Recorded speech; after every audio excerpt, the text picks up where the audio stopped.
Okey, Assalamualaikum sahabat semua. Okey, Assalamualaikum sahabat Okey, tadi kita dah cerita pasal hibah takaful. Okey, apabila korang mencarum di Zurich Takaful Berhad, buka akaun hibah takaful.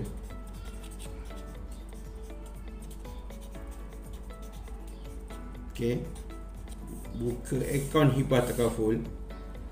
Okey, korang dapat 3 faedah. Pertama, kedua dan ketiga. Okey, 3 faedah. Okey, contoh faedah pertama adalah tabung simpanan.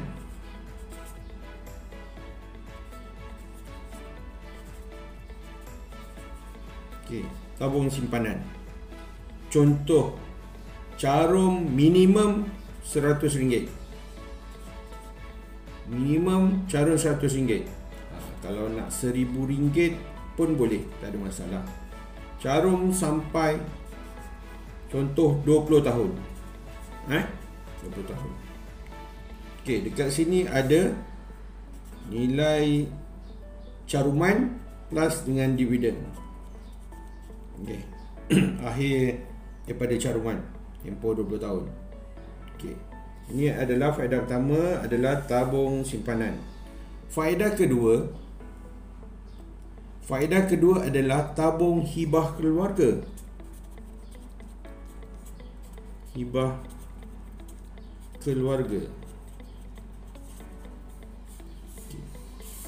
Faedah kedua, tabung hibah keluarga dengan carum RM100 dah ada manfaat dia sebanyak kepada keluarga, sebanyak dah ada garanti RM200,000 campur dengan simpanan. Contoh jika semalam meninggal dunia, keluarga engkau dah ada garanti RM200,000 dah ni. Walaupun tak sempat carum di bank, dah ada garanti RM200,000 hibah keluarga pada keluarga. Kau dengan anak-anak kau, bayangkan anak-anak kau kecil masih nak beli susu. Kalau tak kerja pun jenuh nak cari duit. Ni lagi dah kau dah meninggal kan. Semalam meninggal dunia dapat RM200,000 campur dengan simpanan. Tapi hari ni hidup, alhamdulillah. Aku doakan panjang umur. Okey. Lagi satu, bila harta engkau meninggal dunia, semua akaun bank semua akan beku. Okey, tapi tabung hibah keluarga ni tak beku. Okey, ni kelebihan dia. Tabung hibah keluarga ni tak beku. RM200,000 campur simpanan tak beku, boleh keluar terus. Okey, so bila beku ni dia kena pergi urusan pusaka, mengambil masa 6 hingga 1 tahun. Ni paling cepat ni. Ada yang lama. Jadi ni satu, untuk tujuan dia untuk kelangsungan hidup keluarga kau kan.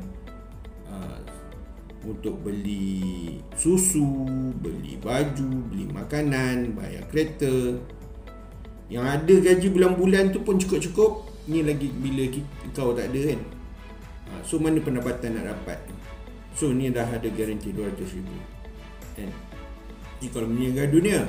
Seterusnya, faedah yang ketiga, dana hilang upaya kekal. Okey, dana hilang upaya kekal pun sebanyak RM200,000. Okey. Ni faedah yang ketiga. Kalau meninggal dunia senang. Terus keluarga kau dapat RM200,000 campur simpanan. Tapi masih kau sihat, bolehlah bekerja dapat income. Tapi kalau dah sakit, kau hanya mampu melihat je. Anak-anak kau membesar, kau tak boleh buat apa-apa, tak boleh bekerja. Benda tu kau hanya boleh sedih je lah. Paling tidak bila ada dana RM200,000 ni, boleh bayar bil, untuk rawatan kan, untuk hospital. Makan perlu, makan, minum. So kos RM200,000 ni yang dapat membantu overhead tiap-tiap bulan dekat sini. So dapat membantu agar boleh sihat balik, boleh bekerja balik. Paling tidak keluarga dah ada jaminan 200,000 hibah takaful ni kalau hilang upaya kekal. Campur dengan saving tadi lah, berapa yang ada. Okay. So tabung hibah takaful ni baik, setiap keluarga perlu ambil sebab dia ada jaminan. Pertama, duit ni tidak beku. Duit hibah takaful ni tidak beku. Kedua,